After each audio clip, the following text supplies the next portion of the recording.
तो नरसिंह जी पुकार करते थे, द्वारिकाधीश को आना पड़ता था। आजकल मायरा तो टीवी चैनल पे कई कथाकार लोग गा रहे हैं, जरूर जरूर सबको वंदन, लेकिन नरसिंह जी के जीवन से क्या सीखना है? पूरी कथा सुनो और फिर चिंता चिंता चिंता चिंता।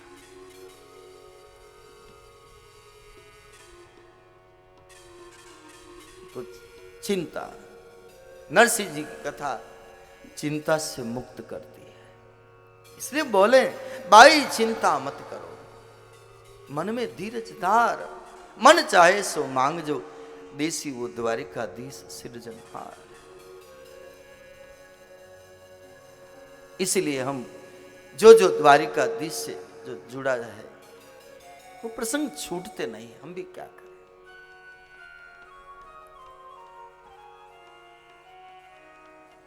तो चिंता कोई समाधान नहीं है।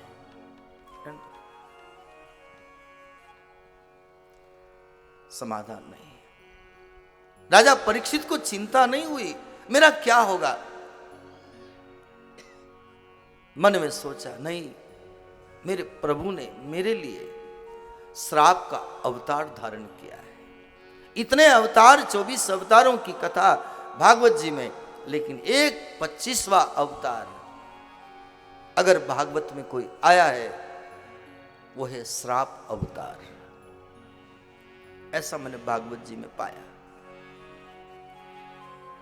श्राप अवतार द्रौपदी के लिए बने थे, साड़ी अवतार वो एक अलग प्रसंग है, लेकिन परीक्षित बोले हैं मेरे लिए प्रभु ने अवतार धारण किया है।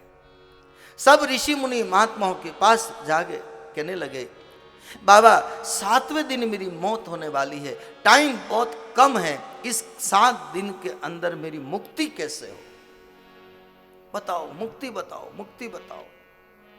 इतनी बेचैनी, इतनी बेचैनी, इतनी बेचैनी, अथा तो ब्रह्म जिज्ञासा। सब ऋषि मुनियों ने देखा इतना विकल ये राजा, इतनी पीड़ा तो हमको भी नहीं हुई, इसको मुक्त कैसे कराए, कैसे कराए। जिसके पास गया सबने हाथ खड़े कर दिए। कितने ऋषियों के पास गए परीक्षित, आप देखो भागवत जी में, चवन ऋषि, पिपलाद ऋषि, गौतम ऋषि, कितने ऋषियों के पास घूमे हैं, लेकिन राजन हम तुम्हारा कल्याण 7 दिन में तो नहीं कर सकते, टाइम बहुत कम बचा है। ये पीड़ा, ये पीड़ा। आखिर में कोई जब नहीं बचा पाया, कोई उपाय नहीं कर पाया, तब भगवान की शरण ली। हे द्वारिकाधीश आप रक्षा करो, आप रक्षा करो, आप मेरी मुक्ति का कोई रास्ता निकालो। हरि शरणम हरि शरणम हरि शरणम। और भगवान द्वारिकाधीश की प्रेरणा से शिव के अवतार शुकदेव जी का आगमन हुआ है। एक बार बड़े भाव के साथ बोलो शुकदेव जी महाराज की।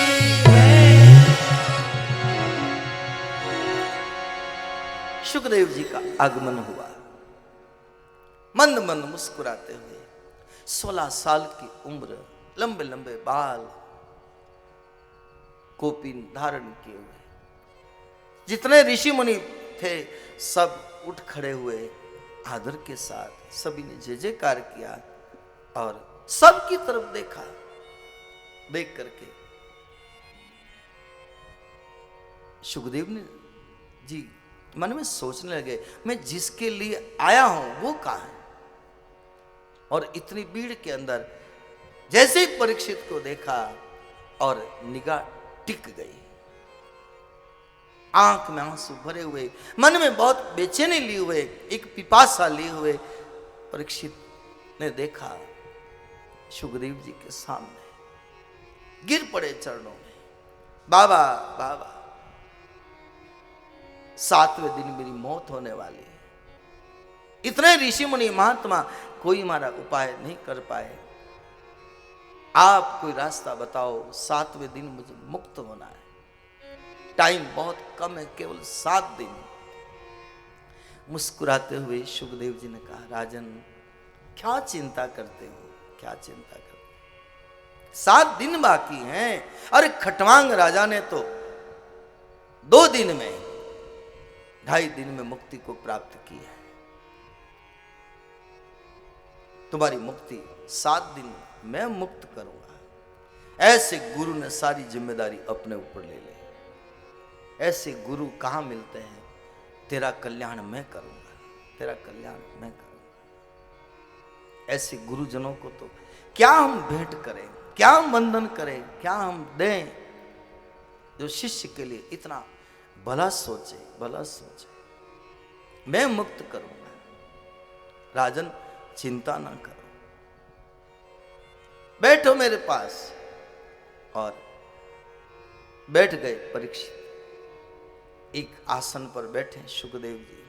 और आज वो भूमि कितनी पावन, जैसे द्वारिका भूमि पावन, वैसे भागवत की जो स्थली है शुकताल, जो मुजफ्फरनगर से 30 किलोमीटर अंदर की तरफ हाईवे से 27 किलोमीटर, जो गए हैं, जिन्होंने दर्शन किया है, वो भागवत की भूमि, वही वृक्ष आज भी है जिस वृक्ष के नीचे बैठ करके सुखदेव जी ने कथा सुनाई, परीक्षित ने कथा सुनी।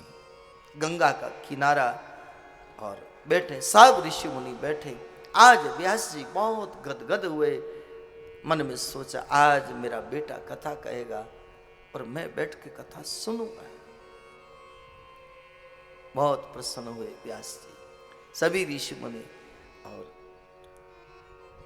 राजन आप किसी बात की चिंता न करो, तुम्हारी मुक्ति होगी होगी होगी। लेकिन लगा दिया, लेकिन लगाया। परीक्षित ने कहा, भगवान आप एक तरफ तो मुझे पक्का विश्वास दिला रहे हो तुम्हारी मुक्ति मैं करूंगा, ये लेकिन शब्द क्यों लगाया? कहा कि राजन मैं जो बोलूं, मैं जो कहूं, एक एक शब्द को ध्यान से श्रवण करना। मन यहां से बाहर चला गया तो जिम्मेदारी मेरी नहीं है। ये सावधानी, सावधानी, सावधानी। अब बोलो क्या कहना चाहते हो? परीक्षित ने कहा, केवल 2 प्रश्न पूछे, मुझे भागवत जी में जो मिले हैं मैं वो आपसे कह रहा हूं, ज्यादा झंझट में नहीं उलझे, बिल्कुल ऐसे सरल जो शायद कहीं वेदांत में नहीं मिले, ऐसे प्रश्न बिल्कुल सरल। एक बात पूछी है कि जिसकी मौत निकट हो उसको क्या करना चाहिए, और मनुष्य मात्र का कर्तव्य क्या है? केवल 2 प्रश्न। मनुष्य जन्म किस लिए मिला है, मनुष्य जन्म क्यों लेके आए हैं, इसका उद्देश्य क्या है, पहला प्रश्न। और जिसकी मौत निकट हो उसको क्या करना चाहिए। और आप और हमारे पूरे जगत के लिए, पूरे विश्व के लिए इसी में सारे शास्त्र का सार समाया हुआ है, केवल 2 प्रश्न में। फिर सब अपना अवलोकन करें, ये मैं किस लिए आया हूं, मैं कौन हूं, मुझे कहां जाना है। ये कुछ प्रश्न अपने मन में खड़े हो जाए तो कोई न कोई ऐसा सदगुरु मिलेगा जो आपके प्रश्न का जवाब देगा। एक भजन हम कभी गाते हैं, आया कहां से कौन है, जाएगा कहां, आया कहां से कौन है, जाएगा कहां। इतना ही दिल विचार लो, इतना ही दिल विचार लो, तेरा हो गया भजन, इतना ही दिल विचार लो, तेरा हो गया भजन। कोई आदत बुरी सुधार लो, कोई आदत बुरी सुधार लो, तेरा हो गया भजन।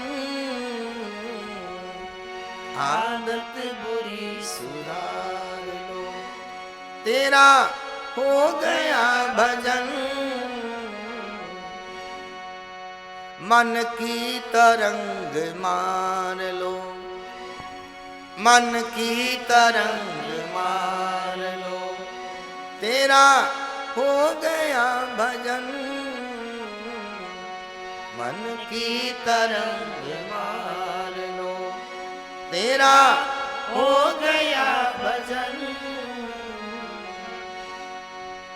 एक पंक्ति और प्यारी, ईश्वर को अपना मान लो, ईश्वर को अपना मान लो, तेरा हो गया भजन।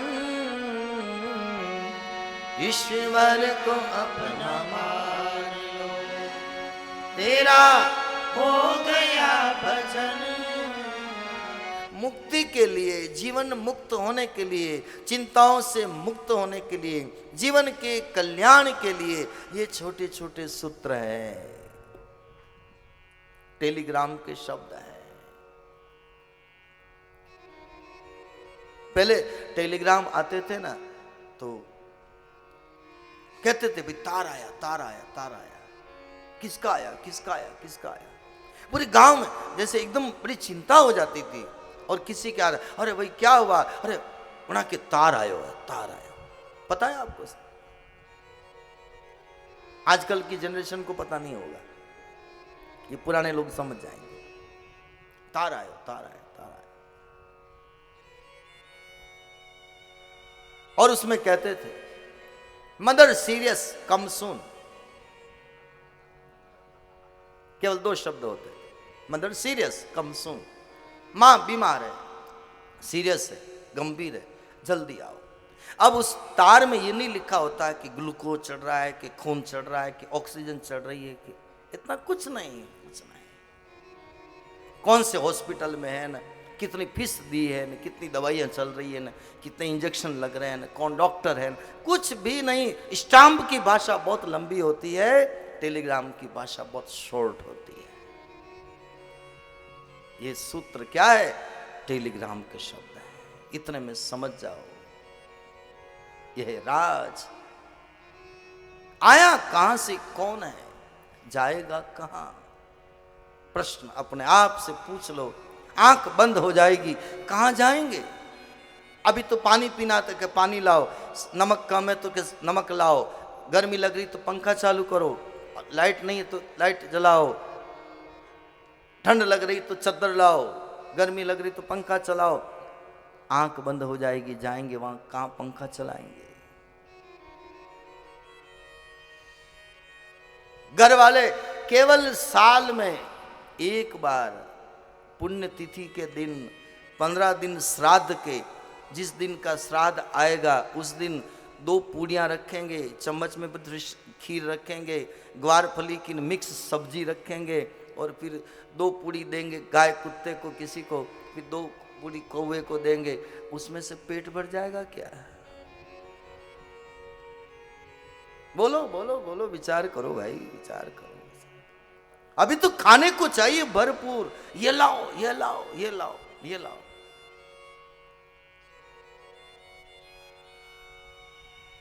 रात को महाराज जी हम बैठे थे, बड़ी अच्छी अच्छी बातें महाराज जी भी कभी बताते, बहुत मेरी काम की चीज है। कोई आदमी लिमिट में खाता है, कोई आदमी बहुत खाता है, बहुत खाता है। कहीं न कहीं बहुत ज्यादा खाने वाले के पीछे कहते हैं कि कोई न कोई दरिद्रता पीछे लगी हुई है, कोई सी दरिद्रता उसके पीछे लग जाती है, वो आदमी